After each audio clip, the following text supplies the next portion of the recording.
Tonight I'm joined by Dotie Joseph. She's a progressive candidate for governor here in Florida. How many terms have you served in the Florida House, Dotie? Ooh, 4 terms. Terms. It's been a doozy. Tell us a little bit about why you chose to run for governor. Well, I have been somebody who grew up in Florida. My dad's a pastor, my mom's a nurse. And I was raised to stand up for people and care for people, which is the opposite of what I see happening with government these days. I remember going to protests with my parents, fighting for immigrant rights right here in South Florida. I remember going to check on people who were sick to make sure that they were okay.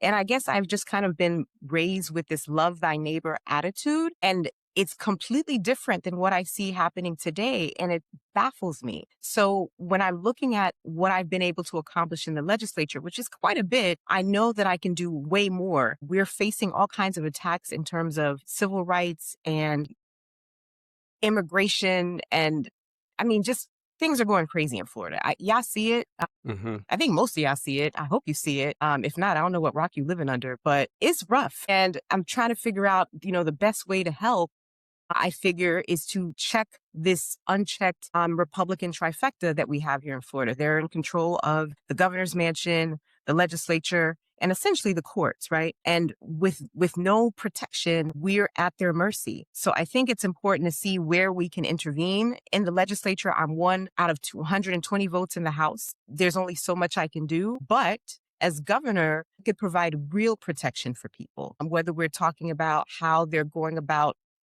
I don't want to call out anything in particular, but let's just say there's a lot of vulnerabilities for particular communities, like Black communities, immigrant communities. Education is under attack. Our civil rights are under attack. Our ability to have free speech is under attack. And it's not just at the state level, obviously, right? Yeah.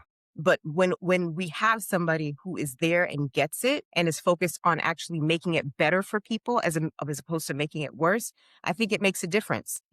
Part of my background is as a civil rights lawyer and a government attorney, right? I've been serving in the legislature for all this time, but I'm telling you, I know what it looks like when government is working for people and when it's working against people. And I want to make a government that works for us and not just the one. As you were talking about the attacks on education, on the voting rights, on different communities, do you see that same pattern with the national federal government now?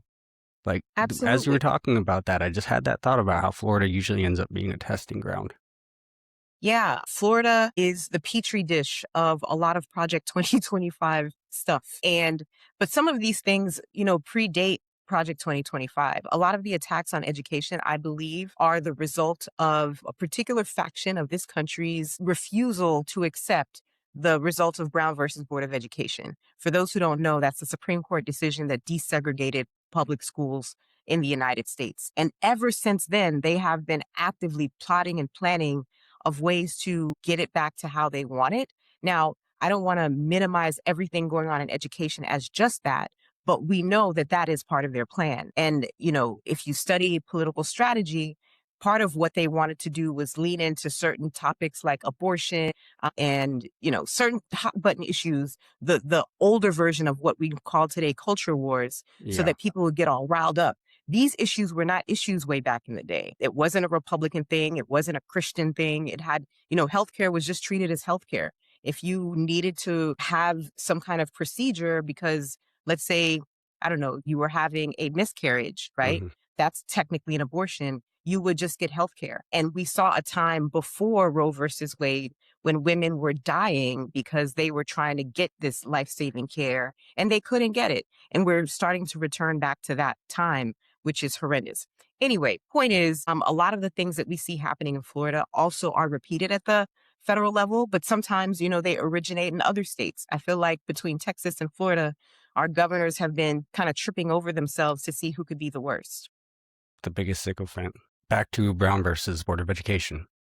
You said they, but Yeah. you also mentioned, you said specifically, not the religious. Wasn't it a group of pastors that got together to work to get these issues amplified once segregation was overturned? There were a number of organizations and individuals who had issues with desegregation, right?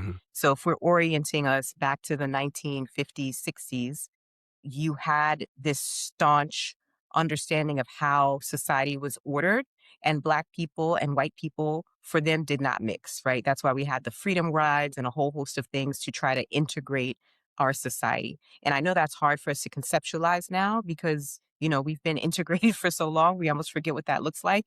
And I say integrated for so long, a lot of things are still segregated, whether we're Yeah. talking about churches or, neighborhoods because of redlining. There's still the vestiges of that segregation period. Point is, the people that we're talking about are the folks who wanted things back the way they were. Perhaps they were pastors. Oftentimes, they were leaders in their own realm, right? Whether they were judges, elected officials, a Hmm. whole host of people. And one component of it is the racism, but there's another component of it that people sometimes miss, which is part of the reason we have the industrial revolution and the need for workers is because we no longer had the slave labor force, right? So it started off with, trying to use the labor of the Native American people who were here. And as they were dying off, they needed to replace that labor. And then they started importing and human smuggling people from Africa, right? And that became the new labor force. And then when that didn't work in different parts of the new world, you had indentured servitude, but that wasn't enough. So they wanted the free labor. It wasn't enough to get cheap labor. It was a downward spiral to just free labor. So when that free labor was no longer available, they tried to continue systems, whether we're talking about why we have the tipping system today. So the people who were slaves before or were enslaved before then had to serve the same people, but now you weren't guaranteed pay. You would just be reliant on whatever they felt like giving you. And that Yeah. was a way to continue that with sharecropping and a whole bunch of other systems that we don't need to get into. But the point is, it was a whole group of people. So there's the racism element. And on the other side, there is the class element of there's just a few people at the top who want everybody working for them, Black, white, whatever. And how they continue to do that is they make the white person feel like, okay, I may be poor, but I'm better than this Black person. So I'm okay being poor as long as, somebody else is underneath me. And that kind of ideology is what permeates what we have right now. Now, what's the connection to the education system? Well, you need a labor force, right? So schools, for the most part, are not really teaching you to be independent thinkers, No. self-sufficient entrepreneurs, and all these things. It's there to prepare you to do what? Get a job, So right? back in the workforce. And so if you're looking for a job, you're always going to be dependent on somebody else for your income. And that's, to me, that's problematic. I don't know about everybody else, but yes, study hard, go to school, get a good job. That's kind of what we're indoctrinated to believe, right? And that's not unique to the United States. That's a post-industrial revolution thing. So when you think about it with that lens, the people pulling those strings to want to perpetuate the racism, to want to perpetuate the division are the same people who don't want you to see that they're literally robbing you, but making you, all riled up about these culture wars. So you don't see how everything is becoming more unaffordable for you. Hey, look over here. Don't look what I'm doing behind your back.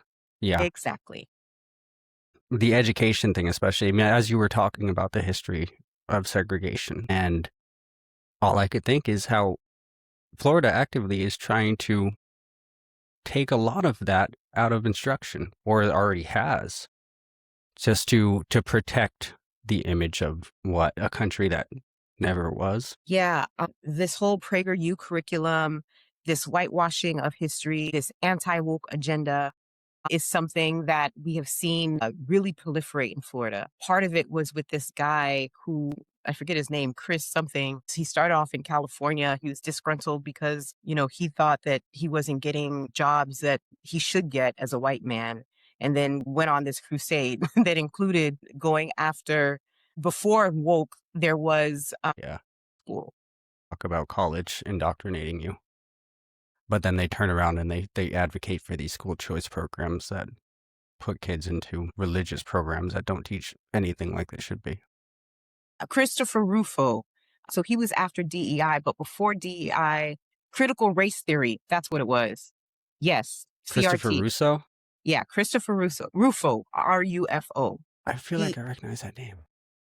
yeah, he kind of originated the whole anti-woke, anti-DEI, critical race theory, blah, blah, blah. Like Yeah, a lot of that was literally his brainchild.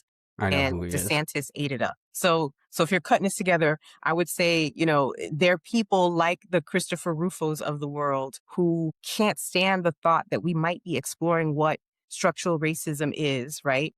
And then he started to vilify critical race theory that was only happening at like law school level. Yeah. So, but he had people in a tizzy saying, we don't want no CRT in schools. And that led into the attack on woke and all the other stuff. And it's wild to me. Like the opposite of woke is sleep. So you want to be sleep? Like that's what you want? So, I mm, look at someone like that the same way I look at someone who sees something on social media mhm, that doesn't really affect them, but it appeals to their ego, like it counters their ego, and they have to stop and say something, even though fair. it has no bearing on their life whatsoever. Chris Russo, yeah, Heritage Foundation, like, which goes all the way back to the 50s. The Heritage Foundation was at the root, pretty much. The founder of the Heritage Foundation was part of that what was it, collaborative that started this whole new culture war idea, Yeah. because they didn't have the issue of segregation to dog whistle their base anymore. Yeah. I mean, the Heritage Foundation is one of many organizations that are around the same concept, right? Mm-hmm. They want to get back to a time where they didn't have to be politically correct and they didn't have to respect people's rights. And what's been remarkable to watch, even though I feel like I've been screaming from the rooftops, alerting people to what's happening, is how much in just the past 8 years between what's happening at the state level and happening at the federal level, they've been able to unwind a lot of the gains from the civil rights movement Mm-hmm. and sometimes trying to use a lot of the legal mechanisms that were won in this civil rights movement, trying to, turn the 14th Amendment on its head. And every now and then, the courts still push back, but there's been a lot of stuff that has been rolled back if people are paying attention. And what I observe is that a lot of these Republican politicians, their approach, at least the bully ones, not all of them, but Mm-hmm. the ones that we're talking about, their approach is, act now and see who sues them later, right? It's who's gonna check me, boo. Like that's the approach. And it makes you just sit there and want to tear your hair out, because you see all of these things happening, and there should be some sort of safeguard, some failsafe in place where this shouldn't be happening. But And what there's do no you do? Calvary. I No. mean, not to knock it because there are some organizations that are pushing back, that are filing the lawsuits, that are organizing the protests, that are continuing to resist, right? And those are important because without them, we'd be in a much worse situation than we are now. But we are not in a great situation. What gives me hope is it is reversible. We're still at that stage where it doesn't have to slide, full on in one direction. We can turn the tide. We can get a Florida that we're actually proud of, as opposed to the nightmare that we've been living that is really just quite frankly unaffordable for everybody. This very hateful approach to politics of division and fear mongering. Like we can put an end to that. We don't have to stay there. We can have a different Florida, one that, people are proud to be a part of, where we actually take care of one another. So I'm an outsider. I've only been here 2 years next month. I got here right before the 2024 election. Where were you before? I was in Colorado for 15 years, and before that, Maine. I came down to Florida a few times growing up. My grandfather lived down here, grandmother. I think my aunt still lives in Tampa. Okay. What brought you here? Yeah, that's the reason I had to cancel. I did it for Okay. somebody, and that's just, I don't know. Yeah, Okay. it worked out for the Question better. Like withdrawn. I'm doing this now, which routinely I sit and just think, what the fuck? What am I? Because 10 months ago, I didn't, none of this. Yeah. But as an outsider coming down here, when I was a teenager, late teens, well, probably 13, 14, maybe I just didn't notice it. But when I got here in 2024, it was shocking how hateful everybody can be. Like especially we're getting mailers that just come by, right? The mailers are like, you're looking at propaganda. I've never seen anything like that in another state that I've been in. Those type of Really? mailers that they send out, they're crazy, and they're lies, like Yep. flat out lies. you've lived here your whole life. At which point Well, did I you haven't start lived here my whole life. I grew up here and I left for school. Okay, you schooled and you came back. Yeah, and then I eventually came back. So you saw, you experienced a little bit of what it was like before is what I'm trying to get at. Like before the supermajority, at what point, when did you notice like, oh, I mean, it's hard to say, I'm not that old because we haven't had a Democratic governor in the state of Florida for almost 30 years, like 28 really? years. So not in my I've never experienced it in my adult lifetime, right? As a kid, sure, but I don't remember any of that. But you worked with your parents in the church and all that, you said you were going to protests and Yeah, doing that when we with were your younger. parents. Yeah. And that was more around how Haitians were being treated in terms of immigration. My father had a big church, so that's the population we cared for. There were lots of activists in the area, Father Gérard Just, a whole bunch of them. So these were just regular parts of what I understood growing up in life is that you stand up for people, So it was the right? way If you did, 'cause, something's like, wrong, you yeah. protest, you object to it. So, that was just a natural part of my upbringing. And then learning different ways to do it, right? As a Mhm. lawyer, everybody doesn't need to go at things the same way, but being strategic and coordinating also helps, right? So, take, for example, the civil rights movement. Some people were in the forefront, some people were in the background, some people you've never heard of, but they helped fund the movement. They organized legal strategy. They identified plaintiffs. They prepared plaintiffs. So there's a lot of moving parts. And I think sometimes we forget about that. I think in our current discourse, we think you're either this way or that way. You're either Malcolm or Martin. No, Mhm. like we need all of each other and all of it fits in as long as we're working in the same direction. I think a lot of that, unfortunately, is lost. But, we are where we are, but we need to do better. How are you doing with the recent news from the White House with removing protected status from Haitians? I know that must be That weighing on you a little bit. Yeah, I mean, it's been weighing on us, but that threat has been looming for some time. So Yeah. we've had time to prepare. And when I say prepare, I mean what that looks like is the advice we're giving to people who are affected by TPS has been always to, number one, talk to a lawyer about your individual situation because you may have some options available that you may not have, realized. That's one component. But also the real acknowledgement that you have to start making preparations just in case. Right now, there's no way they can do the amount of deportations that they want to do. Physically, it's just not possible, at the level that they want to. This, I think, is just feeding into their culture wars because you get to attack Black people and immigrants at the same time when you attack Haitians. So it's like a twofer. Mhm. But what that looks like is helping families think through how do you unwind or prepare if you've been here for a decade or more, right? What plans do you need to make for your children in case you're taken? What plans do you need to make for your home, your business, all these things? Because, contrary to what the radical right wants you to believe, Haitians are actively participating in our economy, both in creating jobs and in filling jobs that a lot of people won't take. And it's already impacting our key industries in Florida, whether we're talking about tourism, agriculture, healthcare, like literally you name it, construction, like immigrants are an integral part of that. And not just Haitian immigrants and not just Haitian TPS holders, but immigrants in general. And the result of that, the outcome of that, unfortunately, is that prices are go up, right? Because you're interrupting the supply chain of who's collecting the foods, the sources, transporting them, all of those things, right? So when you have less people to do it, the price goes up. And the people making these decisions to make it harder for these immigrant communities, it's not helpful. Like it's like biting your nose to spite your face. I might have that expression wrong. I'm an immigrant, but you understand what I I'm think trying you to had say. it. I think you're close enough. Yeah. Okay. No. But it's really just leaning into the wrong thing, right? When I think about things like Alligator Alcatraz, where we take, billions of our taxpayer money that's supposed to be used for emergency relief because, we have emergencies in Florida. We have storms Mhm. like all the time. So it's not a matter of if, but when.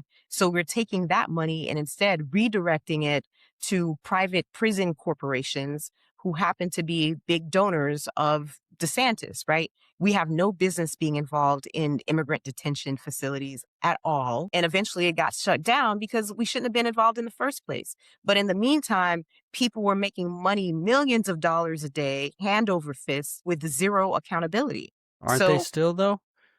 no, 'Cause I believe they not shut down Alligator not Alcatraz. just Alligator Alcatraz, but doesn't CoreCivic or GEO Group, don't they run multiple prisons here So in Florida? they run multiple prison groups. So the ones that I'm referring to right now are the detention centers that Mhm. were set up by your governor. So separate from that, CoreCivic and GEO Group and several others, but those are the main ones around the United States, are just making money hand over fist. But they told us that that's part of what they were going to do in Project 2025. Because remember, it's about making sure that you have a profit. When you have some of these people, we're learning stories of them basically engaged in forced labor, right? Like So $1 a people day. are doing things. So you just have a free labor force. And, I encourage people to check out Project 2025. They told us a lot of the things that they were going to do. And as I kept, screaming at people like, oh, no, that's not going to happen. I would sit on panels and I'd read to them some of the worst parts of 2025. And they're like, no, that couldn't happen. So then I give them some space. And I was like, okay, after the election, can we talk about it? Yeah, okay. And people just, I feel like, have been in this constant state of denial when it's literally unfolding in front of our faces. That's the question I was gonna ask next. So what do you say to the people, because we've talked about the hatred, the culture war. What do you say to the people that even when you show them the evidence, like, look, like they're going right now, they're trying to restrict the vote. They already restricted the vote once and twice now in Florida in the last couple of years, right? Yeah. Two gerrymanders. What do you Yeah. say to those people? Like you come and you show them this information and they have it right in front of them. And they're just like, yeah, but it doesn't matter. They just don't care. So when you say them, are you talking about other lawmakers or are you talking about regular people? Just anybody. You just said that you tried to tell people about Project 2025 before, and then you would talk to them after the election. So the people that you go back to and you talk to and they still deny it, Well, how do so you handle those that? people, they now see the light. They see, and there's no joy in saying, I told you so in this Hmm. situation, right? It was just trying to do what we can to prepare because it can still get worse. Like there's more stuff in Project 2025 that has not been actualized yet. They're maybe around 50% of the way through with a lot of the stuff, but there's more to come. But we know the playbook. So why aren't we organizing around that? And I'm like one little person, but I say that, but as we're talking, we're lots of people, right? And it's not just one person. But if we recognize that let me put it this way, love can overcome hate. Hmm. And as people start to tap in, I really do believe that in our hearts, we know what's right and what's wrong. And people are starting to wake up, even to immigration stuff, right? Now, for some people, it took them having to be impacted for them to wake up, or somebody that they know to be impacted, or, their caregiver who's suddenly not available for them, or all these people who were illegal, right? Who have suddenly become illegal because of policy decisions made. So these people had done everything the right way, right? The quote unquote right way, but they're still caught in the cross. So as people are starting to see the reality of what this looks like, even though some of us, particularly in communities of color, felt this coming long before it was here, and then we try to sound the alarm. And I always just say, trust Black women. But really recognizing that what happens to the most vulnerable group is going to be coming to you next. It's just a matter of time. So you have to decide, are you going to stand up for, what is right in terms of the rule of law, protecting the Constitution, all of that stuff? Are you going to abide by those principles or are you not? Right. And what that looks like is making sure that you are, one, paying attention, and number two, not afraid to get engaged. Everybody doesn't have to do everything. Some people are protesters. Some people, will file a legal brief. Some people will just make sure people are taken care of. Some people will organize mutual aid. Whatever it is that you need to be doing in this moment, now is the time to step up. And you don't need to ask for anybody's permission. Sometimes I feel like we're conditioned to wait for some kind of leader to come in, Yeah. lead the way. We don't need that. I feel like that's an op. I feel like the moment you have a quote unquote leader, you already know who they're going after. Hmm. So we have to all understand what the assignment is. And the assignment is really just taking care of each other, to be human and treat people like humans. I think it's really that simple. I saw a quote the other day. Everybody just has to do something, really. That's what it comes down to. Yep.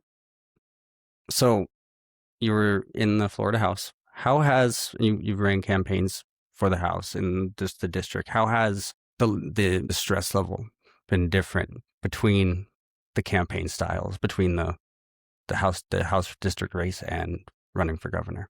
Well, I mean, a couple things. One is I'll speak broadly and then I'll speak specifically about me in this race. So broadly, obviously in a state district, I have a much smaller footprint. It's walkable. I love engaging with people. I love knocking on doors. I love hearing, what's on people's minds. So that component is not the same in a statewide race. You are engaging with people, yes, but not in the same day-to-day way that I would have then, right? That's one, I'd probably say one of the biggest differences. Another difference is in a statewide race, you're interacting with people from all across the state. In the district, you may have built up some name recognition. There's some cultural, relevance and awareness and all of that stuff. I, for example, represent one of the most culturally and economically diverse districts in the entire state. I have some of the richest zip codes in the state and some of the poorest zip codes in the state, and just as culturally diverse, right? So I already run the gamut a little bit, but not like the entire state of Florida. LA, which they call Lower Alabama, is completely different than Southwest Florida. And that is completely different than Southeast Florida, which is completely different than different parts of Central Florida. So learning some of those cultural nuances has been interesting and very cool. But I would also say, in terms of my race, what's been particularly challenging is I've only been in it a few months, right? Yeah. Some people have been in it for over a year, and, there's a lot already out there. And the only reason I ended up timing wise getting in this race was when Mayor Demings got out of the race. Unfortunately, he had some medical issues to attend to, and fortunately, he has been able to attend to them, and that's good. And I thought it was just important that we had additional options. Yeah. Yeah. So people just didn't have to just sit and look in front of them and be like, I mean, we see it going on right now in the Senate race. Just an option trying to be forced basically on people without giving them, I don't know. But I mean, just it seeing, is what it is. Like, people within the party feel it. Like, yeah, we're being given quote unquote candidates, and these are not my words. These are words from people within the party. So, and part of me wants to be like, well, given by who, and why do we have to accept it? And we don't have to accept it, but just pushing those norms challenges people. It challenges structures, right? And, and it goes in lots of different ways. We live in a fair country, a free country, right? And anybody's free to run. And if the voters like you and they want to vote for you, they'll vote for you, right?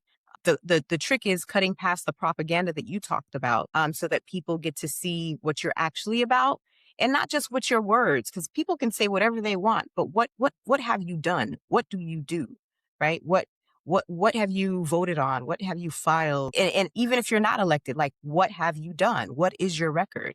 yeah. Yeah. I like this the sound of that. Like, if people like you, they vote for you. But it's undeniable what money has done to our political system. You could have the most likable person in the world, Yeah. but if they are outspent by millions and millions of dollars, they're going to lose the race, and it's sad.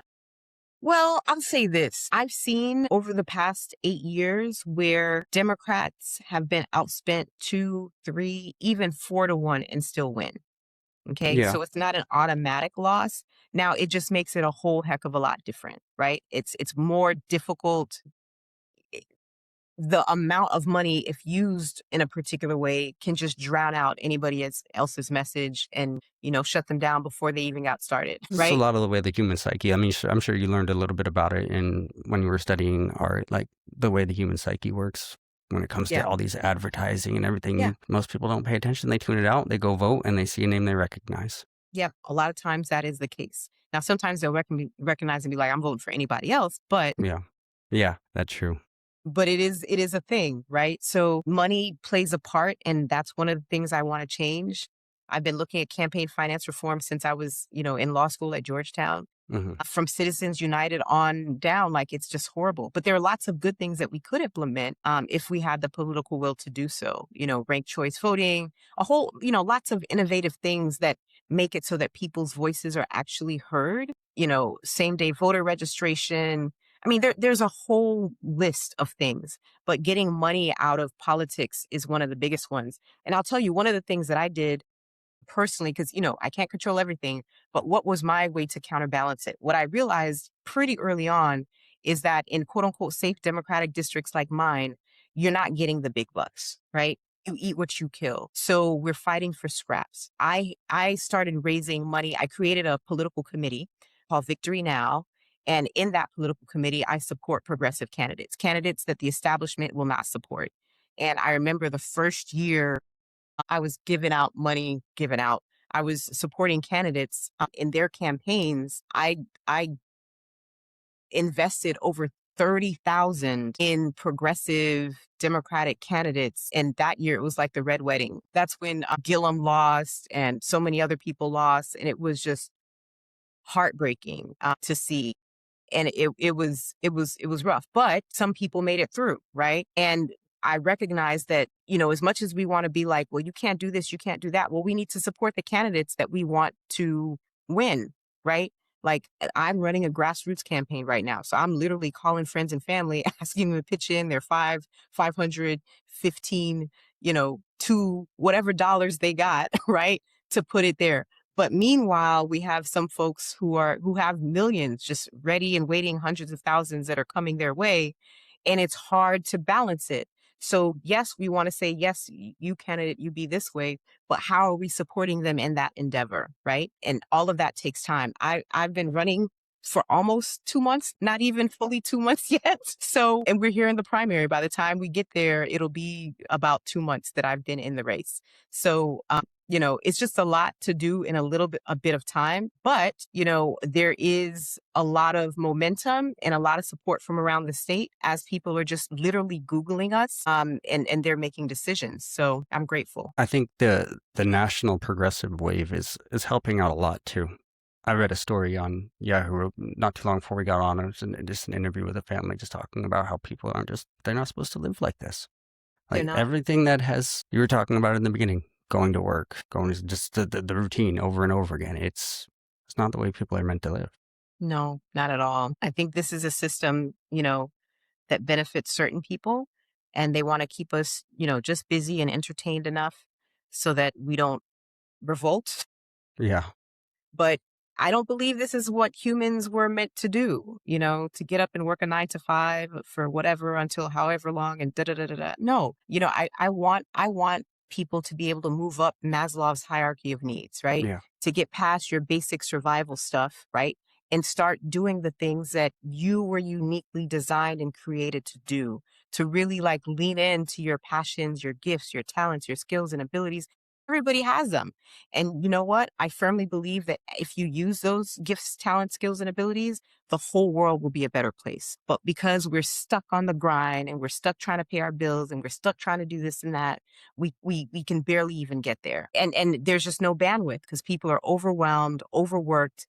You're working full-time jobs for part-time pay, and it just feels like Groundhog Day. And, it doesn't need to be this way. And it wasn't always this bad, but it's getting worse. And the people who are kind of driving the increasing wealth gap division, they have no reason or incentive to ease up, right? They're now trying to, outsource our brains through AI. They want to take our knowledge and then sell it back to us. Who was it? Anthropic? They're actively burning books. Yeah, they're shredding books. They're scanning them. I don't know if was it Anthropic? It's one of them. But now they're feeding it into the large language models. There's no need to destroy the book, but that's what they're doing, right? Because and they now wanna there's not an gatekeep. original copy to compare it against. Now you'll just have this manipulatable digital version that is in whoever's control. You mentioned ranked choice voting. It just stuck back in my head. I just talked about that yesterday because Alaska right now, there's a campaign to repeal it because they have ranked choice. They got it in 2022. And the leading drive behind repealing ranked choice voting for Alaska is Elon Musk, and he lives in Texas. He donated $1.5 million to the campaign. And it's just everything you just said. These people, they don't have any incentive not to. Yeah. And they don't have anybody that can stop them. Yeah. Right now. Yeah. Well, I mean, I think energetically, these things swing like a pendulum. Mm-hmm. It will go so far and it will swing back. And I think we're starting to get into the era of the swing back. It hasn't fully hit yet, but I think we're getting there. I'm sure you're of the same mind from your tone in the beginning. It's just for the people that have been aware, it's a long swing. It really is a long swing. No objection. Yeah.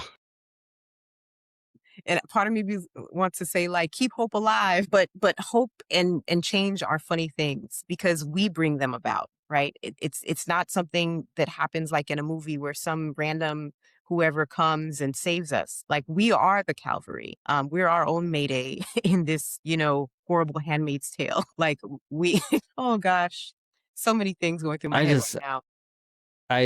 I'm not sure how much of my content you've watched, but I have talked about the stupidity for months and months and months. And it just gets to a point where you're like, yeah, I understand why. But I feel, I don't want to give, how do I say this? You talked about propaganda, right? And how our brains work. And there's an element of that. It's not fully that, but the different studies I've watched from, the person who is okay receiving lower pay as long as the other person next to them is not making more, right? There's that weird thing that happens. Then there's the propaganda, right? After a while, psychology shows us that even if you knew something to be false, like without a shadow of a doubt something is false, if it's repeated often enough, at some level your brain starts to accept it as true, right? So there's that at play. And then on top of that, you have this identity politics, and not in the way that we traditionally talk about it, but we're talking about it in the sense that humans have this desire to be connected and part of their own social group. So if you're presenting an idea that challenges the social group, then even though it's in your best interest, you will reject it because you want to stay connected and a part of your own perceived identity group, whatever that group is, right? So it's a lie, but you sticking with your people, kind of like girl code or boy code.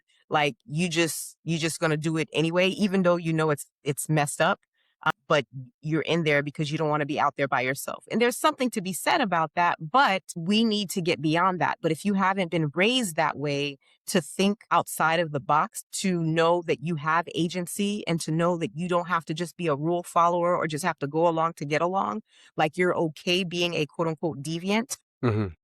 Or, just not like everybody else. Not many people are like that. I know you said your background's in art, mine isn't too. So that allows our brains to think a little bit more elastically than a lot of people and to see things in different ways. We can hold multiple truths at the same time. Not many people can do that, right? So I was indoctrinated in a Christian cult my whole life. From 3 years old to 18, I was homeschooled, didn't go to a single day of public school. I joined the military to get out of it. Like, that was my escape. That's a funny escape.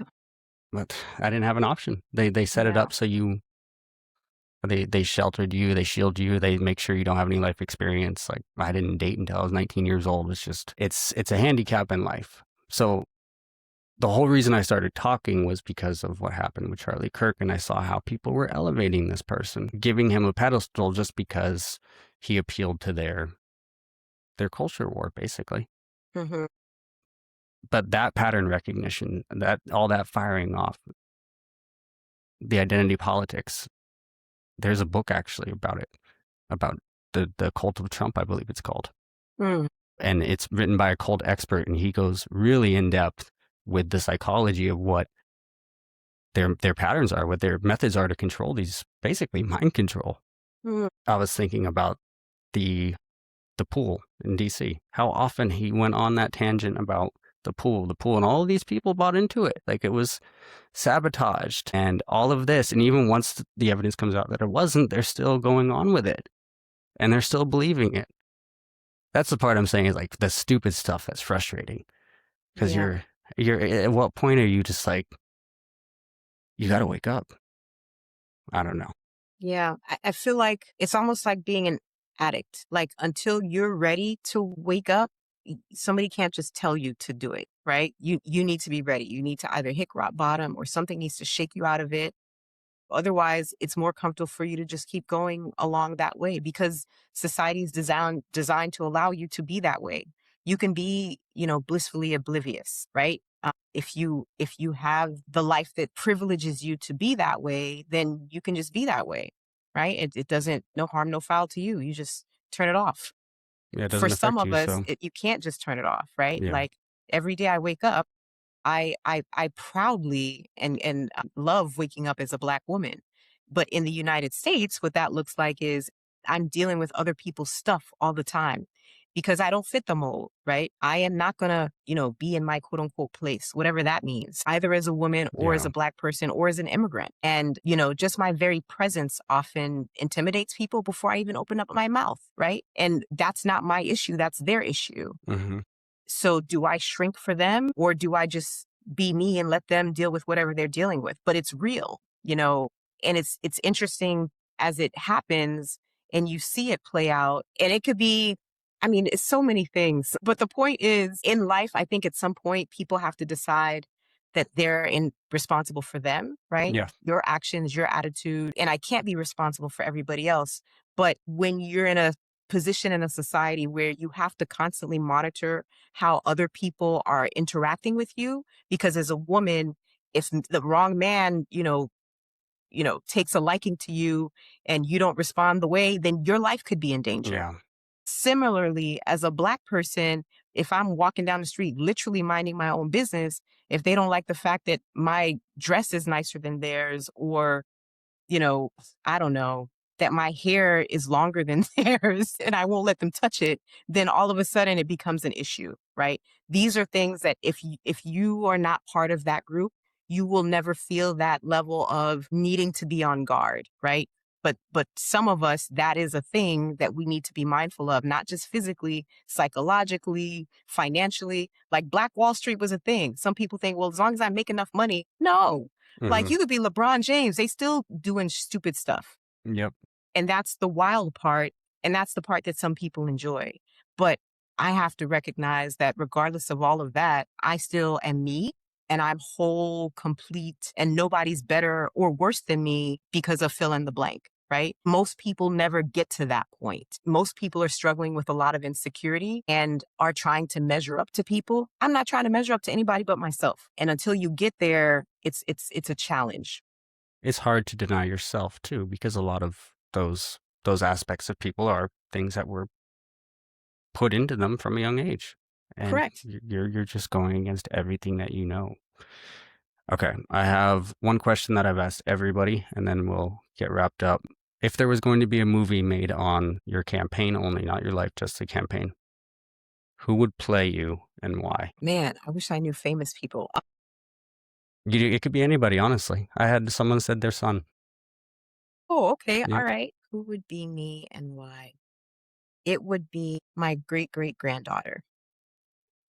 And she would live in a world, it's not what we see right now. And she would say that my great-great-grandma helped with all these other people in this unique period of history turn the tide. People were suffering and we were slipping in a very different direction, not just in the United States, but worldwide. And because of courageous people like her who didn't let other people define her, who did what she knew to be right and stood up for people and showed up fully, she allowed all of us to do the same. And because of that, we have a kinder, gentler world where everybody is taken care of, nobody is suffering, and we are exploring different parts of the universe, and everybody is all good. We've passed the Maslow's lower basic rung of needs, and we are now entering self-actualization and just loving one another. That's the world I want to help be a catalyst to creating.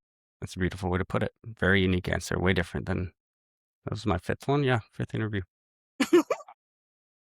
So before we go, Mhm. how would anybody that's going to watch this on YouTube tomorrow or any of these clips, how would they help you if they're not? Where do they go, basically? Sure. So if you like what you hear and you want to support, you're just going to go to DotieJoseph.com, and Dotie is spelled with the one T, Dotie, Joseph.com, and you can make a little contribution or sign up to support or just share the information. Now, the last day to give any contributions is going to be this Thursday. So that's August, I think, 12th. Not sure when this is. 13th. So Thursday the 13th is the last day to drop whatever you can into my contribution page. So that is one way to help. But separate from the money is really just getting the word out. That's the whole point of money. So if you know people in Florida, give them a call, shoot them this, video. Let them know about me. Let them know that we have people in Florida who still believe that we can have a different kind of Florida, that we can close the, nightmare on Republican rule and dream a new dream for Florida. And there are people who are in government who actually care about people. We exist, and we come up in different forms. Some of us are loud, some of us are less loud, but we all are fighting the fight. And that's the important part. So if you want to help us fight the fight here, I know a lot of people want to kind of saw off Florida and let it float off into the sea. Yeah. Don't let us float off into the sea. Help me hold on to her. Help me bring her back. So yeah, DotieJoseph.com. Thank you. Perfect. Well, as someone that, like I said in the beginning, that got here and was pretty discouraged, a lot of the reason I talk are because of people like you who are down here actually putting the work in and fighting. Seeing that, it was the first No Kings protest, actually, when I really was like, oh, wow, you know what? There might be something here. So hearing you say it just reaffirms it. Thank you for coming on and talking to me. I really appreciate it. Thank you for having me. Have a great Awesome. night.